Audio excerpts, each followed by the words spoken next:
Hello, everyone. See some familiar names in here.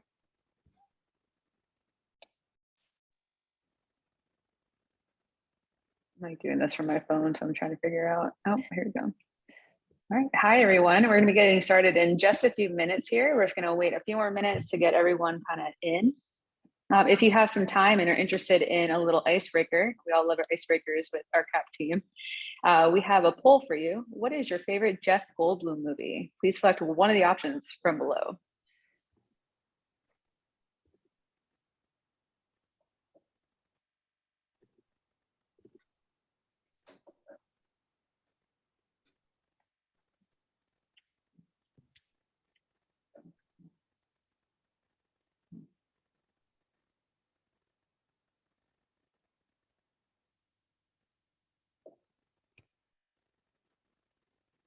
All right, let's get started.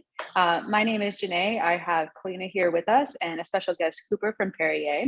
I'm going to hand it off to you, Cooper, if you want to get started with your little introduction here. Absolutely. Hey, y'all. How's it going? My name is Cooper Cheatham. I am the brand activation manager for Perrier, based in New York. And I have been involved with Tales of the Cocktail in some shape or form since my very first Tales in 2011. And I've also worked closely with the CAP program in New Orleans at the Tales on Tour. And I've seen what an incredible program it is and what wonderful people there are that are involved in it. So I am excited to be able to present a little information about Perrier, as well as why it makes the perfect highball. Can everyone see my screen?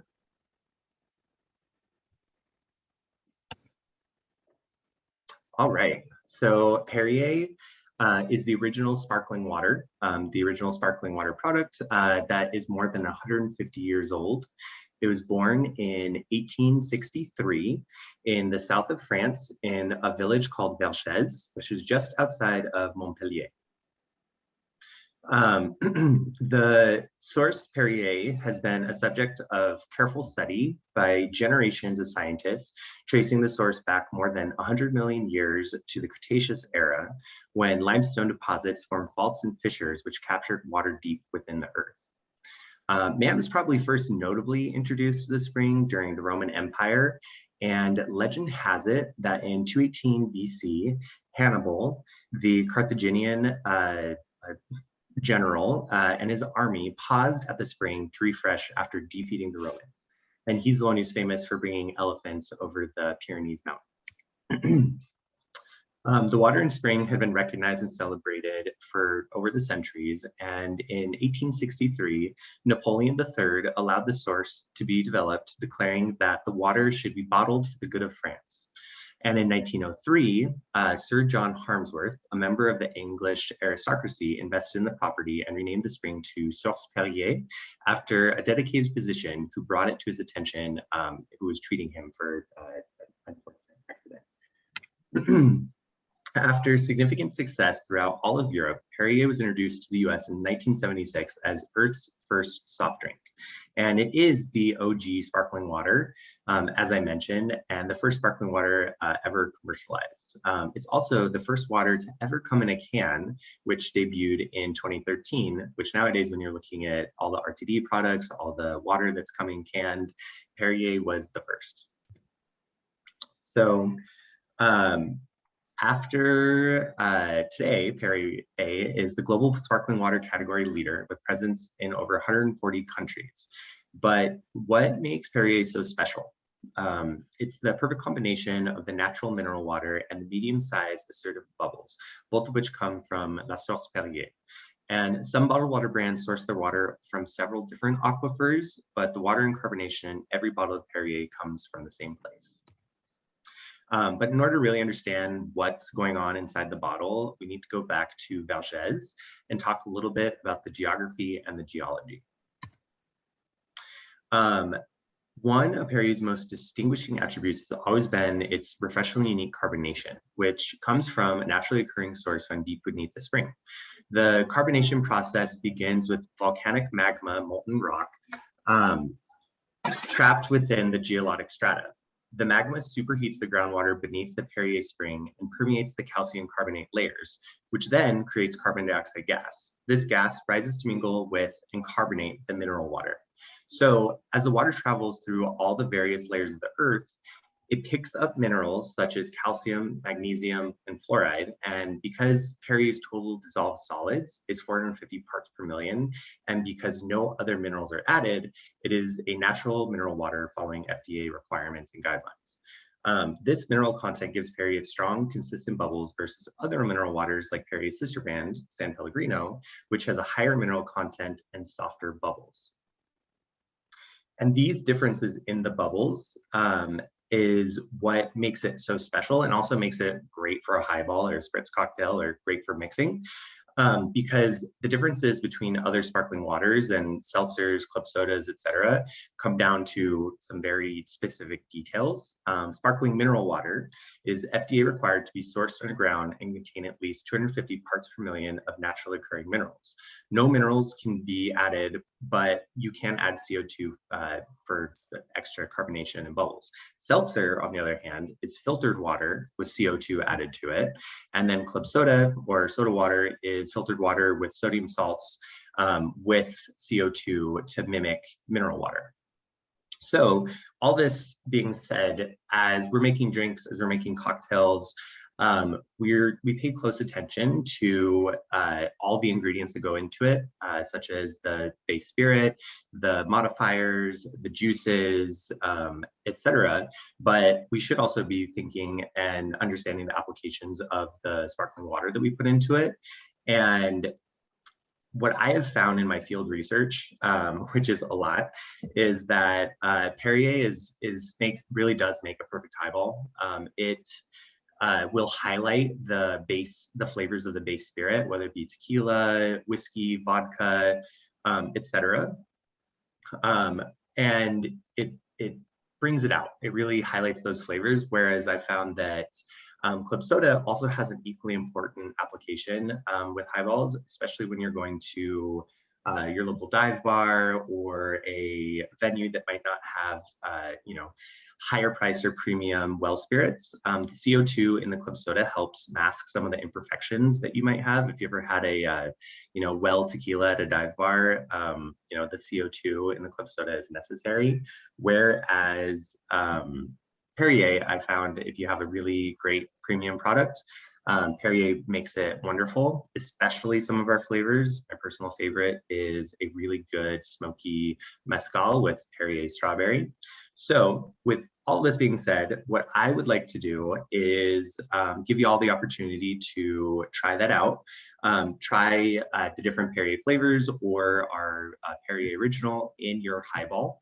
I'll be happy to send you some samples so you can play around with it. You can taste test and see, if you like it. And for me, I want to learn how you made your perfect highball as well. So I'll drop my email in the chat, as well as you can get it from Tales of the Cocktail, and I'm happy to coordinate and send it your way. So thank you all, and thank you for having me. And I'll turn it back over to Kalina and Janae. Thank you. Thank you, Cooper. And folks, be sure to be checking out the chat. Alex from Tales of the Cocktail will be dropping in snippets as we continue talking about the discussion for today. So keep an eye on there. You should be able to go through and access anything you need as well. So yes, my name is Janae Craver. I am originally from Philadelphia, but I relocated to Chicago in 2019. I am currently the beverage director for the Gwen, a luxury collection hotel here in Chicago, Illinois. I've been a cap since 2017. This will be my 5th tail, 4th as a cap, and I'm currently a white coat leader this year. Kalina. Hello. My name is Kalina Goldsworthy. I am the owner and founder of The Bitter Bottle, which is a small batch bitters company in Chattanooga, Tennessee. And I am also the director of programs for Proof Bar and Incubator, also here in Chattanooga, Tennessee. I have been a cap since 2016, and I am joining the Cocktail Apprentice program this year as a black coat. All right, so today's topic, we're really going to dive into those last minute questions that you all might have. The application has been live for a little bit now, so hopefully you've had the time to go in kind of check out the lay of the land and get an idea of what we're asking for in terms of essay questions. And we really just wanted to open up the forum a bit later too, to answer any questions that you might have if we don't cover it in the segments today. Just a reminder, the deadline for your Red Coat application is going to be January 31st at 11:59 Eastern Standard Time. So please make sure you do not wait till the last minute, especially if in a different time zone. You do not want to start playing that game. It is a very slippery slope, and we don't want that to be the reason why you can't join us in Release this year. We also will be including in the chat a little bit later information on, sorry, one second. Information on volunteering during Tales as well. So that will be in the chat. And in case you missed it, Alex will be uploading shortly the first 2 sessions that we discussed about applying, so you can find those in our chat. And then Redcoats will be notified at the end of April when if they got accepted into the program this year or not. Again, please don't get disheartened if it doesn't work out. We have many CAPs that have tried many years, and finally one time it just opened the doors for them, and it was just the right time and place for everyone involved. And if you're interested in volunteering during Tales, please submit the form below so we can kind of gauge your interest and continue having a conversation with you in the upcoming months. All right, so as we mentioned, we are 2 of the 2022 CAP leadership team. And as Janae mentioned, we're going to be going through the application process, kind of going over what we look for in new and first-time cocktail apprentices, which are otherwise known as the Redcoats. We're going to go over some tips on the application process and, of course, some sort of insider information as to what a successful Redcoats skill set would look like ahead of Tales and also during Tales. So before we dive into the application process, I think it's extremely important to understand what the Cocktail Apprentice mission statement is and what our core values are. So the Tales of the Cocktail Apprentice Program mission is to provide an environment in which bartenders have the opportunity to develop logistics, leadership, and event management skills, which in turn foster professionalism and develop future leaders. Our core values are professionalism, industry role models, mentorship and leadership, education, CAP seminars, batching, logistics, and networking, and teamwork. Community, that's going to be our CAP alumni network, which reaches globally, and you will make friends for life. And last but not least, hospitality. It's really the core of everything that we should be doing as hospitality professionals, but it's treating everyone as a guest. So the cocktail apprentices are responsible for prepping, batching every single cocktail for the seminars and many events that take place during Tales of the Cocktail. We take all those recipes that are submitted by presenters and turn them into cocktail batches that will then serve hundreds of guests a delicious small sample of the example cocktail that presenter is talking about. We work with the Tales of the Cocktail staff very closely to determine product needs. We create batch recipes and create a schedule to ensure that every Tale seminar runs flawlessly. In addition to all of that, we ensure that there is time to develop other skills that are essential in today's modern bartender professionals. And that's included, but not limited to, personal and professional growth, mentorship abilities, leadership acumen, and many other facets of our bar life. Our hierarchy for the CAP team is made up of 4 tiers of leadership and workers. And we loosely relate it to various levels of management in a typical restaurant. So we have the white coats, which are your operation leaders. They're responsible for planning, prep, selection, and relationship building. Black coats, they're the general managers. Training, team development, schedule managers are their focus. Gray coats, they're shift leaders. They're their senior staff and they're side-by-side trainers. And lastly, red coats, which are all you applying, and you're the new hires and soon-to-be future leaders. Each black coat leads a platoon made up of squads, and each squad is led by a gray coat with 2 red coats. Our schedule is planned with the goal that every single CAP gets to experience different things throughout Tales of the Cocktail Conference, whether it be time in the kitchen, batching, seminars, tasting, and anything else the Tales experience can offer. So that's what we do. How do we get there, Kalina?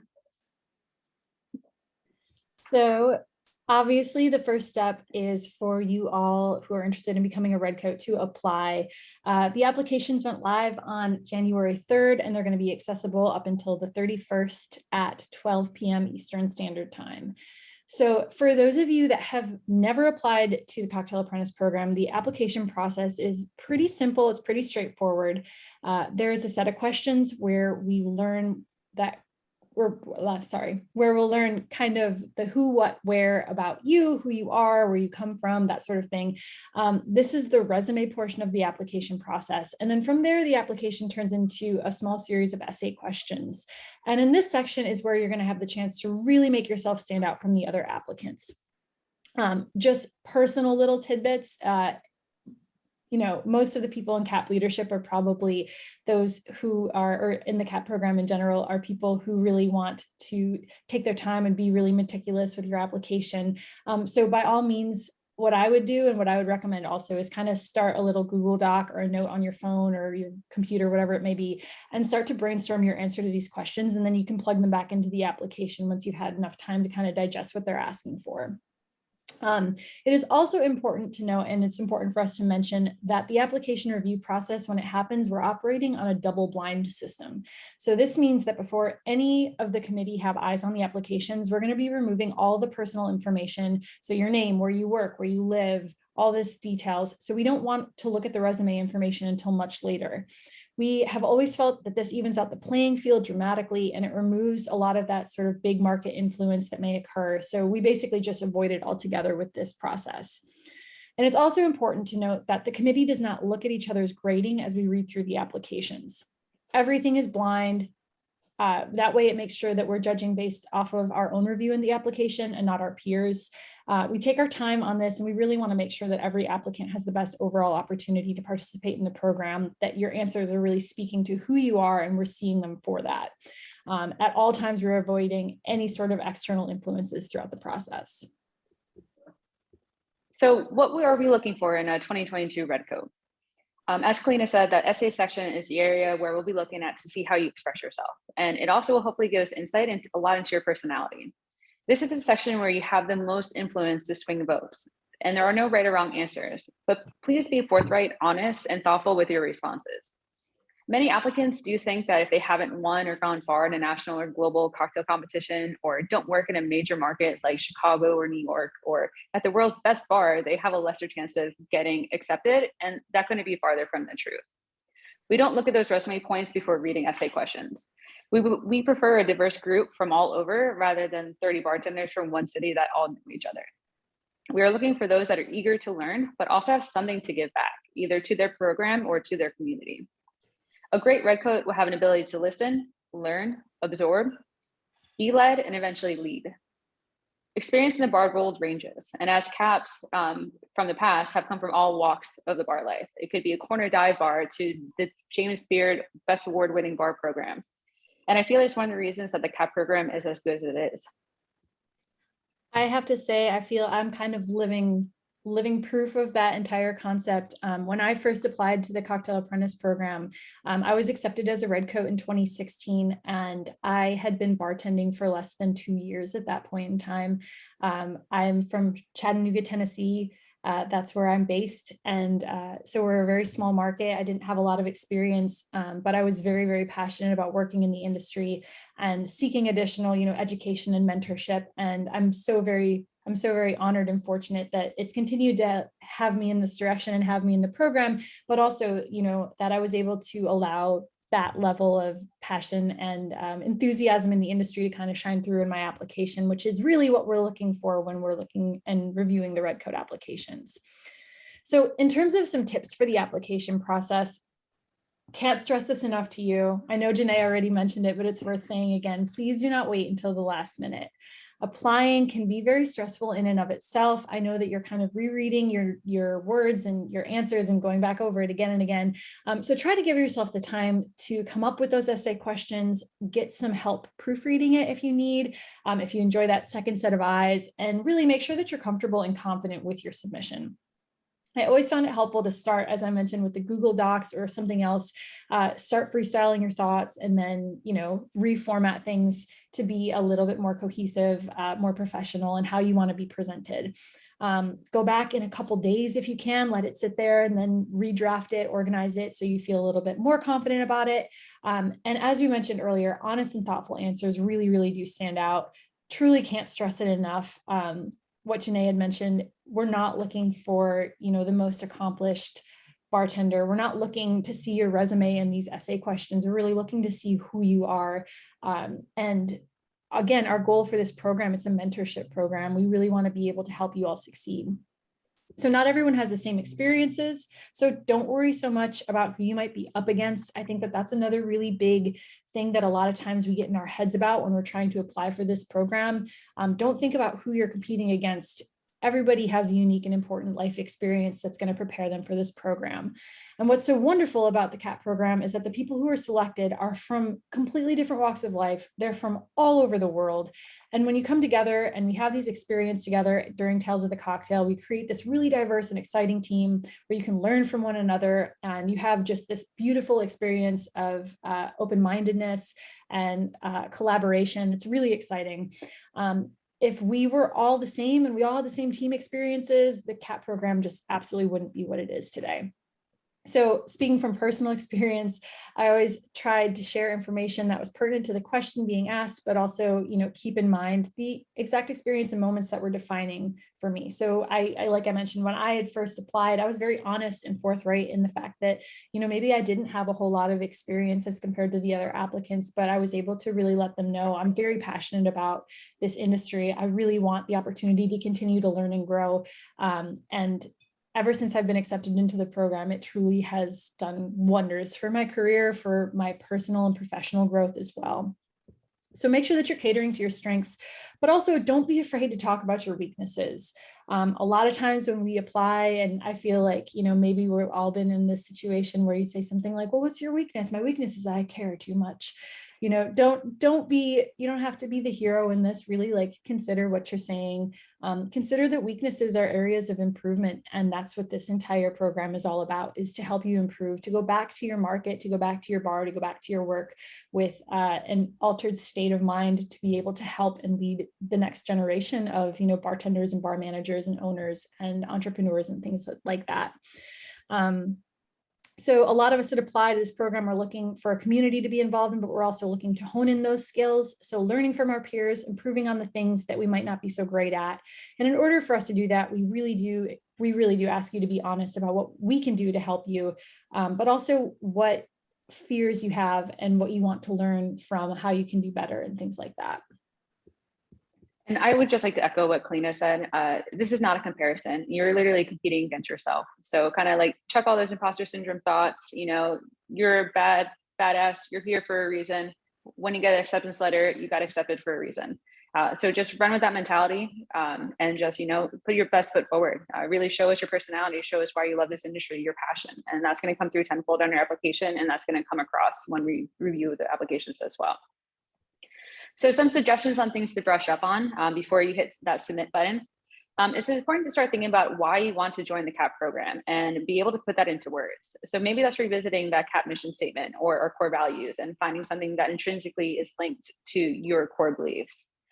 And you should think about your community and your place in it. What is missing? How can it be improved? And what can you bring to that program?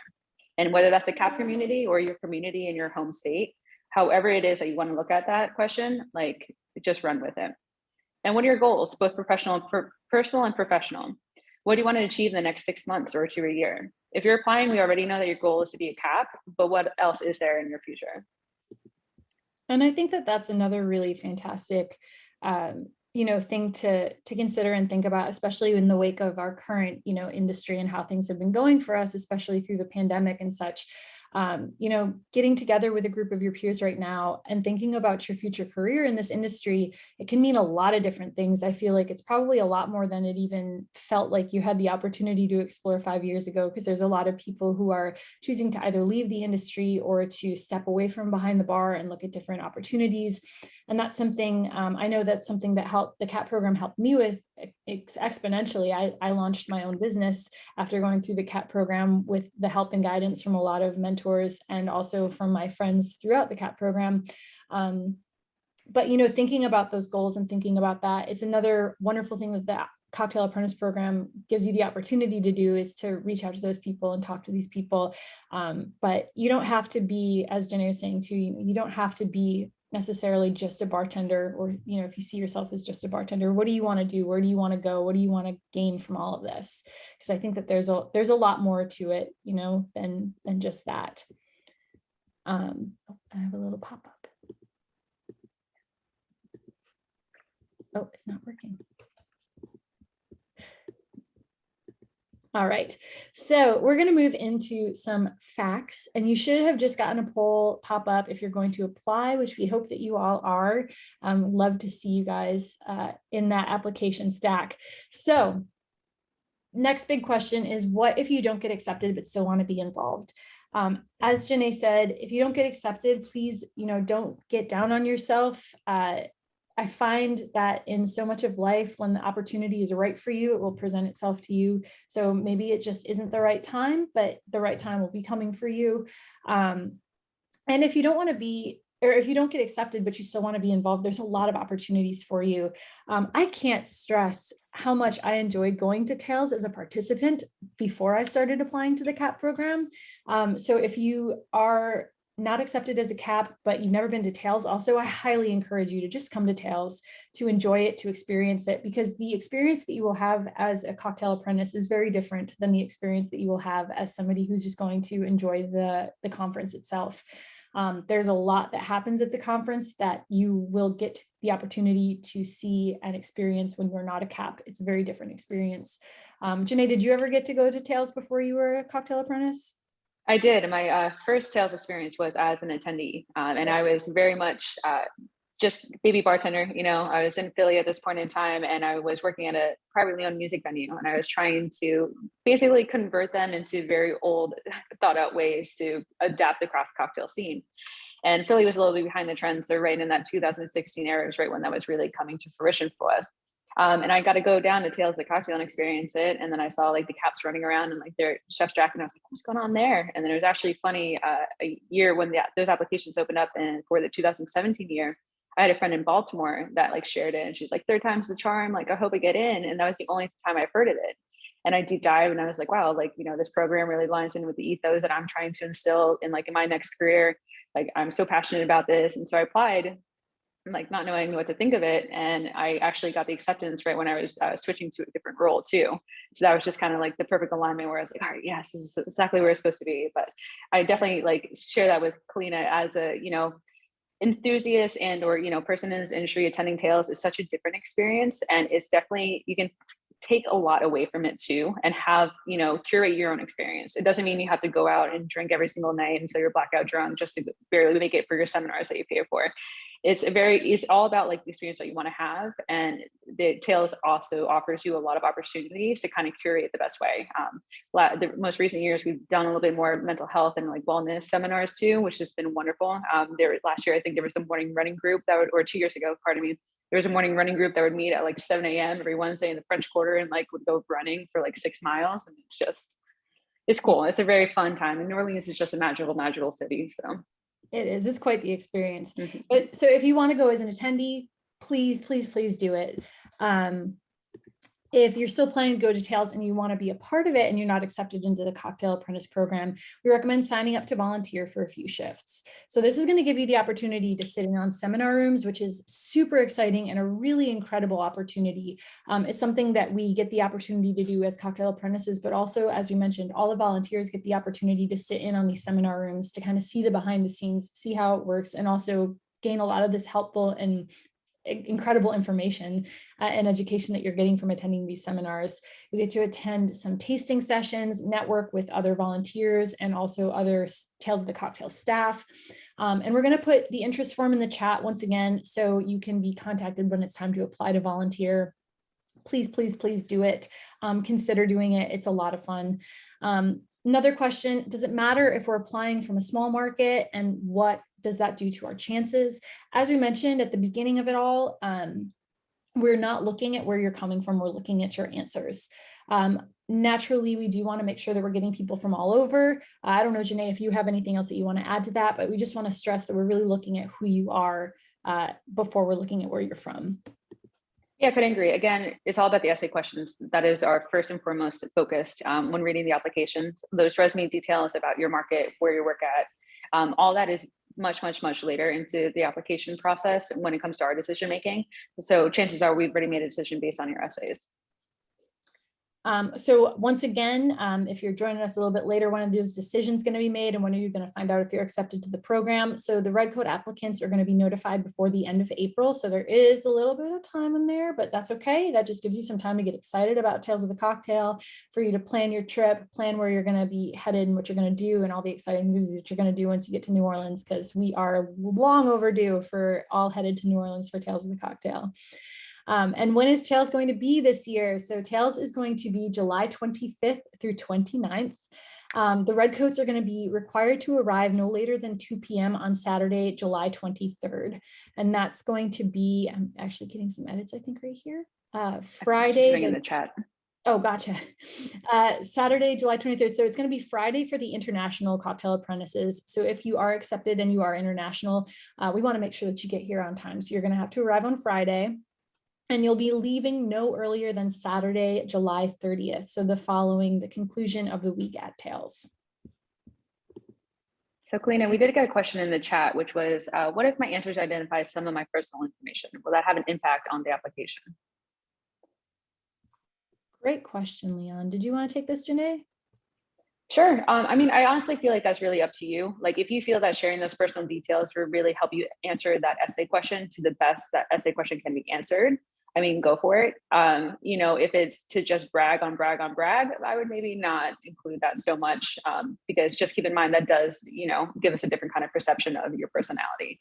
Again, you know, as bartenders, we all have different egos at different degrees. But at the same time, this is a mentorship, this is a team environment. And a lot of times those egos need to be left at the door, and you need to be able to come to work as a teammate. So again, if you feel like it's necessary to get your point across to answer the essay question, I don't feel like it's going to hurt you or harm you in any way. But again, just try to be as like forthright and as honest in your questions and answers.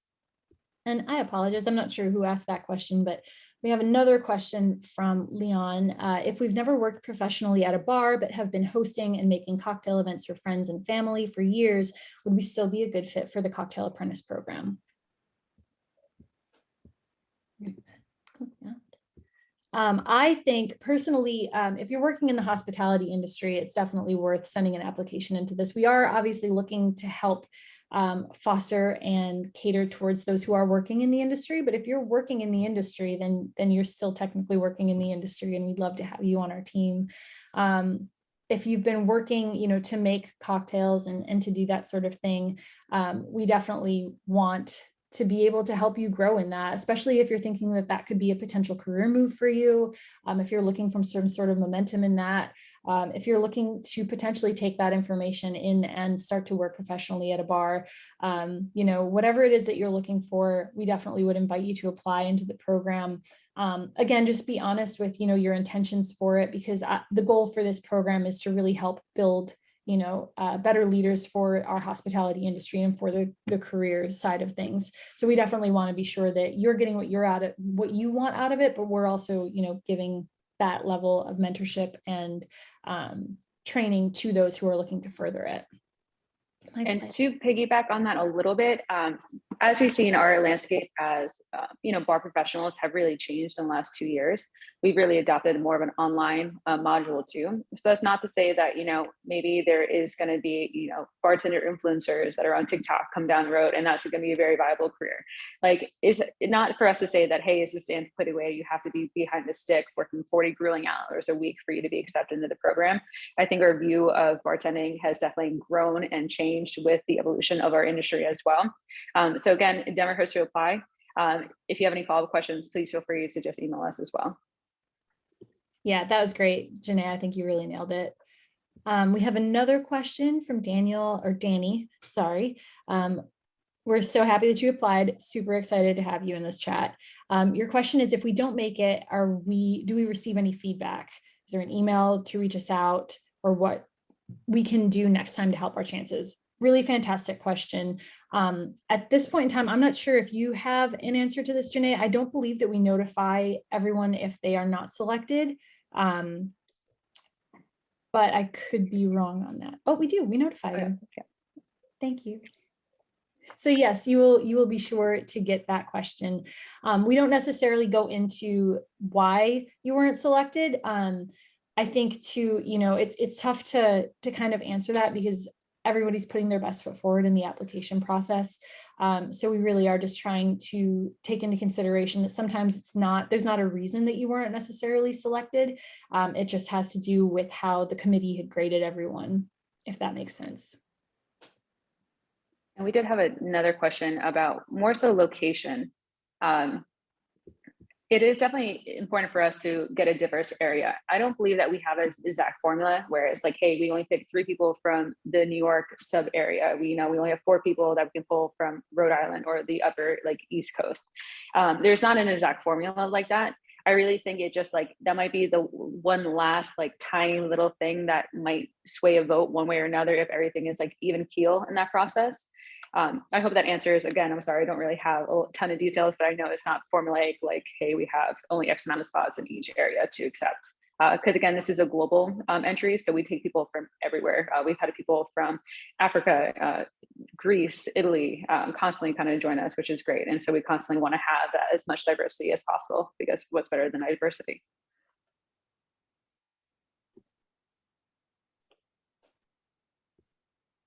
Awesome.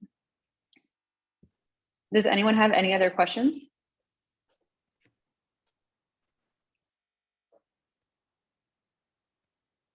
Hello, Hank. He said, if you can see my Zoom photo, you'll notice I'm not a 20-something or a 30-something. So does age make a difference? Absolutely not. We've had people of all ages come through the Cocktail Apprentice program, and I think it's super exciting when we have people of a wide range of different ages. I hope that I'm in my mid-30s. I have a child.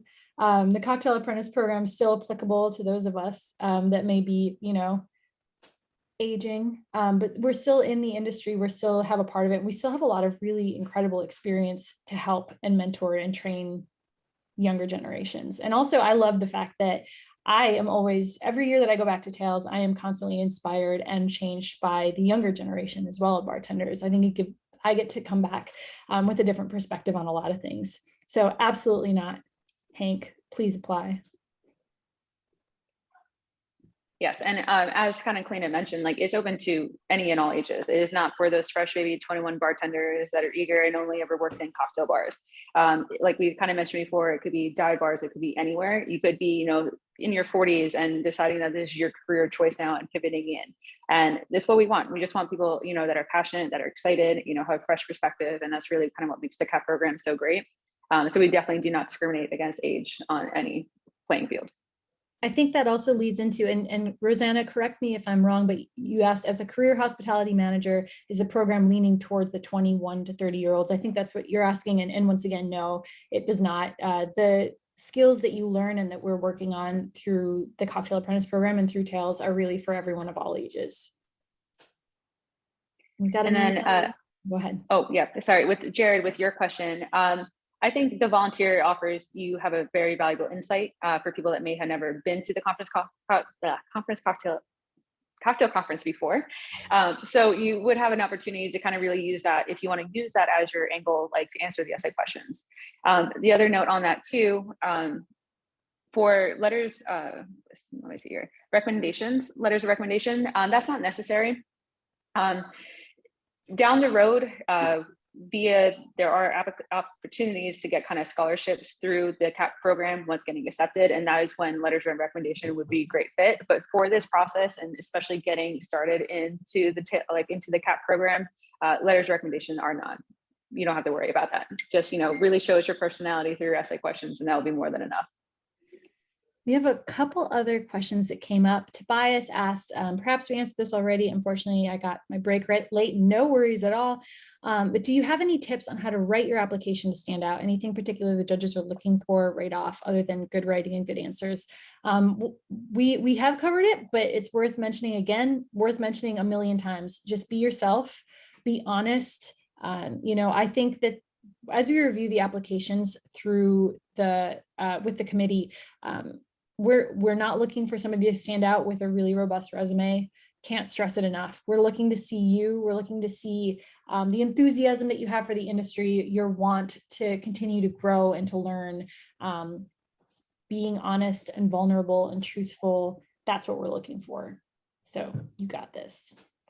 Yes. Yeah. And Yeah. yeah, and look again at those CAP core values too, you know, professionalism, education, community, hospitality, anything that you truly kind of link up with and you think is going to be a good fit. And then, like we said before, just answer that question as honestly as possible, but make sure you do answer the question and you don't just go on a tangent. Oh, that's like unrelated to the question completely, because that will lose a lot of people. So just make sure it's just focused, you know, to the point. And again, like you said, you know, just really show yourself in the best possible light, which you already do. So. I'm glad that you actually said that, Janae, too, because I think that's a really fantastic point is, you know, you don't have to write a novel either in your essay questions. The committee is reviewing a lot of applications. So if we had to read, you know, like 2,000 word essay questions for every participant, just make sure that you're being yourself, but you are doing what Janae said, be concise, think about how you want to answer it. And that's where, like, you know, having a couple drafts of that on a, you know, Word doc or Google Doc or something like that is super helpful. It allows you to shorten it down a little bit, get it to where you feel really confident. Even if it takes you 500 words to like really get what you want out there, by all means, go for it, but just keep that in mind. We have another one. What level of experience would be considered too experienced for the program? Fantastic question also. And I would go ahead and say none. If you feel like you have something to learn from coming to the Cocktail Apprentice program, then we want you here.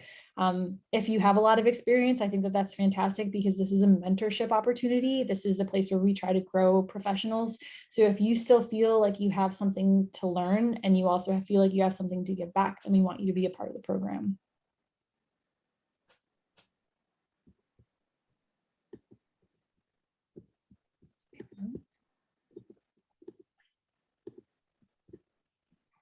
I don't know if you have anything else you wanted to add to that, Janae.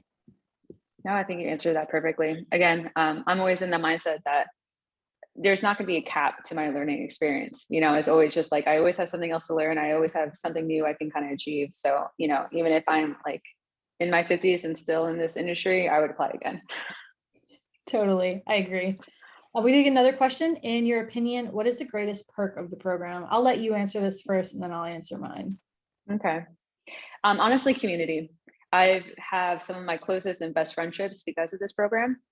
It allowed me to really, at a time where I was really understanding who I am and who I put forward in my sensibility, it really allowed me to connect with people that were like my tribe, like very like-minded people, people that I had not had a chance with previously to, like, you know, connect with on these like little intricate, weird facets where I love my OCD pals. I know Kalina and Parker, you both are like, we just have these eyes where we just look at each other and we have a full conversation. And it is those moments that I just truly love. And I, you know, there's no price tag on that, where some of my best friends and, you know, we all still are in contact. I know when Tails didn't happen 2 years ago, we were like Zooming every week, trying to, like, you know, get everyone just to talk and then have a connection, because that is so important. And those connections are so incredible, where you never know when it's going to help you out.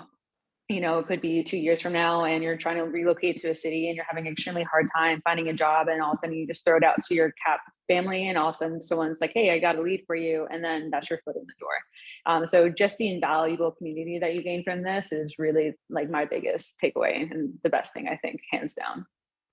I would wholeheartedly agree, but if I had to come up with a different answer to entice you all, I think I really can't stress though, that is, I feel like number one for me, because it also, I come from a smaller market too. And sometimes I feel like I'm, you know, beating my head against a wall with something, or I'm very frustrated, or I can always reach out to my friends in the Cocktail Apprentice program and they can help kind of like steer me in a direction, or like, we're having this issue in our city, like, what have you done?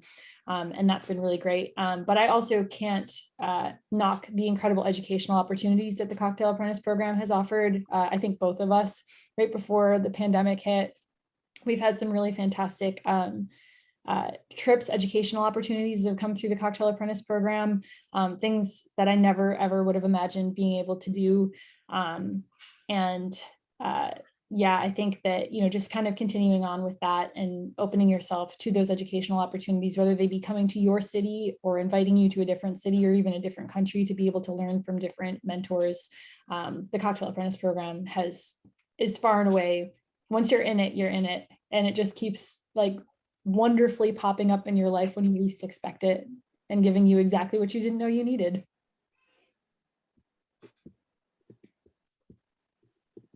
see. The more I hear y'all speak of how influential this program is in your lives gives me all the more FOMO. Joseph, you may not have to have FOMO. You apply. It really is an incredible program, though.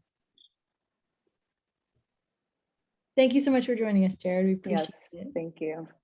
Yeah, we're going to be wrapping this up shortly. So any last minute questions you want to throw in there? I just want to thank you again all for taking the time, learning a little bit more about this program that's very near and dear to our hearts. Really do hope that we see your applications come through. I always love reading them. I always love getting snippets of, different people's and their, what they experience. So I'm really looking forward to that process. No, thank you so much, Hank. Thank you, Hank. Thank you, Richie. Oh, Richie. Your name. I wish we could see your face, but hopefully soon enough. Richie is a cap out in, you're still in Ireland, right? I don't want to mess that up. I agree. I learned a lot from the Perrier story, especially when it comes to just, carbonated water, which I love personally. I'm a Topo Chico drinker, but, fierce bubbles, but I love Perrier too. Trust me. I'm in a place for everything. As I'm saying, you're drinking it. It's fantastic. Hi, Cam. Well, hi, Eric. Well, all right, guys. Well, I'll let you go. Thank you so much, Perrier and the Tales of the Cocktail Foundation, for making this happen. Kalina, amazing co-host as usual. So good to see you. And thank you guys so much. Best of luck to all you applying. Really looking forward to see everything. Yes. Oh, and Eric Scott did mention, go ahead, Kalina, I'll let you read that one. Oh no, Eric is a fantastic role model for this, but I mean, he's like a 21-year-old when you get him down to New Orleans, but Eric was a 44-year-old red coat for those of you who have age concerns. I'm so glad to hear it, guys. Thank y'all so much.